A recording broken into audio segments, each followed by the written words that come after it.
I want you to do this. I want you to think between now and next weekend. I want you to think about what all I've said, if you want to. And I want you to ask yourself, what is love? What does that word mean to you? And I want you to think about all the people in your life, specifically the ones that say that they love you, or the ones that use that word in any capacity. The people that you hear say that word. I want you to think about what it means in their life. What is the word love? How does it line up with their actions? How does it compare to you? How does it compare to your relationships? What does love mean in every scenario, that every possible source that you can pull from to compare? You can do it in an Excel spreadsheet if you want. I love Excel spreadsheets. It's just another perk of being here. Anyway. And I want you to I want you to think about the happiest you've ever been, and I want you to think about how loved you felt. And I'll tell you guys, and I said this before about Briley, but Jackson, I might need to say it to you too. If y'all are content now, you might be better off just staying there. You'll have a decent life. At the speed in which people are losing themselves completely and giving up on the hope of ever feeling loved ever again, the rate in which it's happening and escalating, by the time you get to be adults and to be able to really experience some of the worst parts of life, this world will be so far gone. You know, I'm sure I've told y'all before the analogy about the frog, and so if you take a frog and you put it into a pot of lukewarm water or room temperature water, and then you, over a gradual period of time, you just barely bump the temperature up progressively, a little at a time. By the time that water gets to a boil, that frog will have burned to death. It'll die in that pot, in that boiling water. It will not, it'll die. On the contrary, if you take a pot and you put water in it and you bring it to a boil, and then once it's completely boiling, the water's, throw a frog in it, it will jump out. I really want to explain that one to you, but I'm not going to. I want you to think about it, and I want you to think about what will happen to you guys if you were that frog and the water was the hate and the malice and the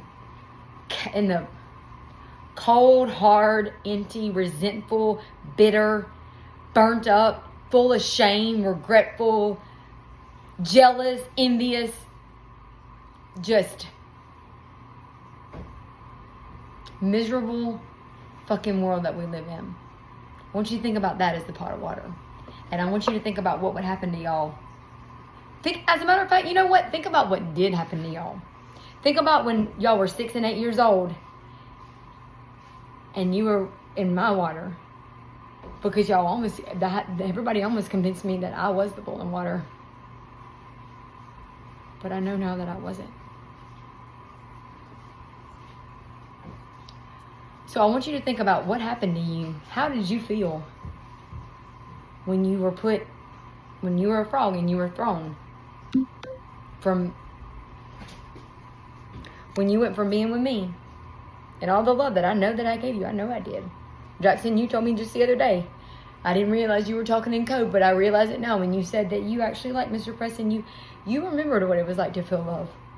And you felt like you needed to tell me that because you remember how much you agree with your daddy when he said he hated all these people and talked bad about him. You agree with him because you knew at that time, you were young enough to know that the only reason you were ever going to get love from your dad was just to do what he said and be who he needed. You knew that his love was so conditional that if you didn't do it just right, if you didn't do exactly what you needed to do in that moment to get his attention, you wasn't getting it.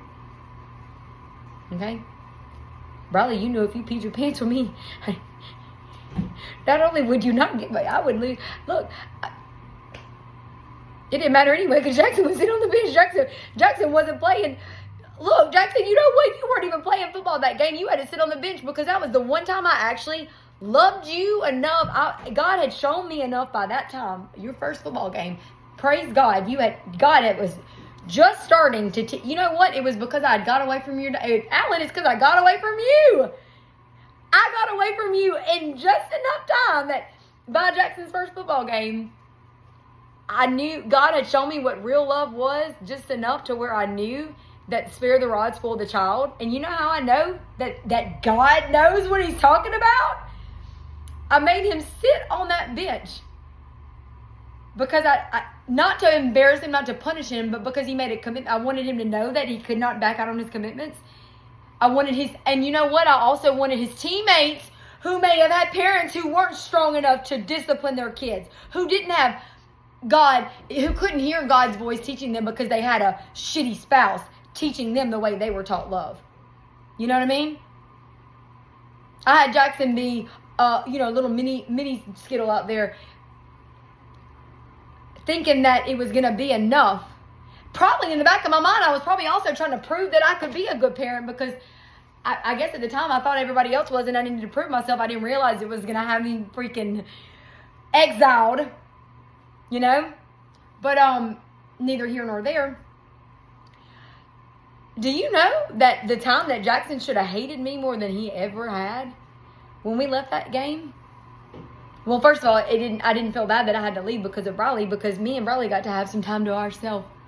So me parenting the way God told me to parent, actually probably that was one of the only times that I was able to be a good parent to both children without Alan there. That's because he wasn't there ruining it with all his misconceptions that he has of parenting from his parents.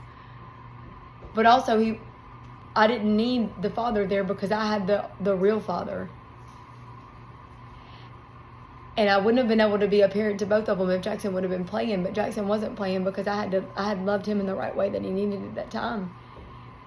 And I was able to love Bradley the way that I needed her to love her at the time.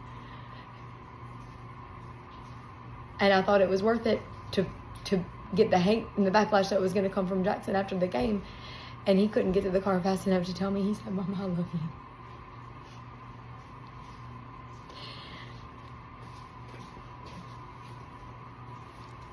And you know what I told him? I said, "Baby, that means a lot of things to a lot of people and in a lot of different situations, because sometimes I love you means I'm sorry. Sometimes it means I want something from you. Sometimes it just means you're so cute." That I love you was, I know in the room. I love you because I know you love me, and knowing that you love me makes me love myself.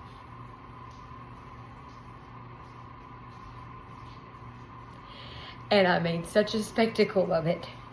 I was so stupid that I was so excited that God had shown me so much love. And I was so excited that I was finally able to start giving some of that to my kids. I was so excited that my stupid self wanted the whole world to know. I wanted everybody else to be loved the way that God loved us and the way that God was showing me to love them. So I wanted to share that with everybody. So they took me from y'all.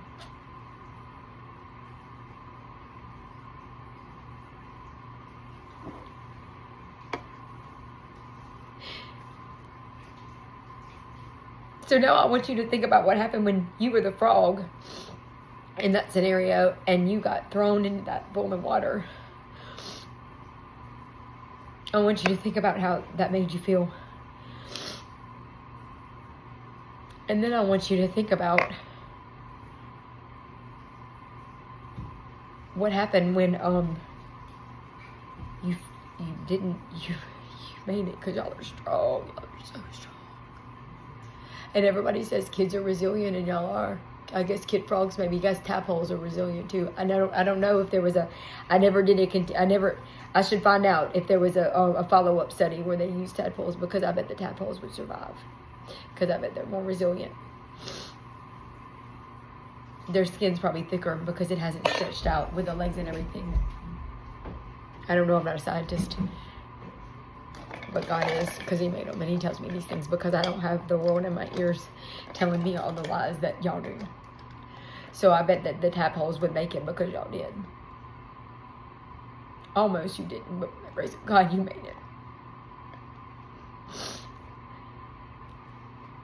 So when that water started to boil, and it has been over the past several years,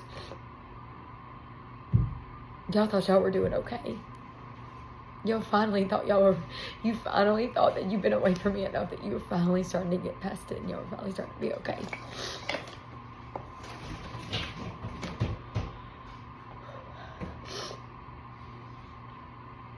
And you look around you and the rest of the world seems okay too. And Mama don't look okay. Mama looks like she's poor. Mama looks like she's got burned up so many times. Mama looks like, you don't even know what Mama looks like. She's so burned up, and though you don't even know where her bowl of water is, you don't even think about it. You can't, because you feel so bad for me. You can't think about Mama, because when you think about Mama, you think about how much pain I'm in, don't you? But I'm not at all. And part of why I'm not in pain is because I know that y'all aren't either, because you didn't realize, this time the water boiled so slow that you haven't noticed. So I want you to make a decision. Once you think about everything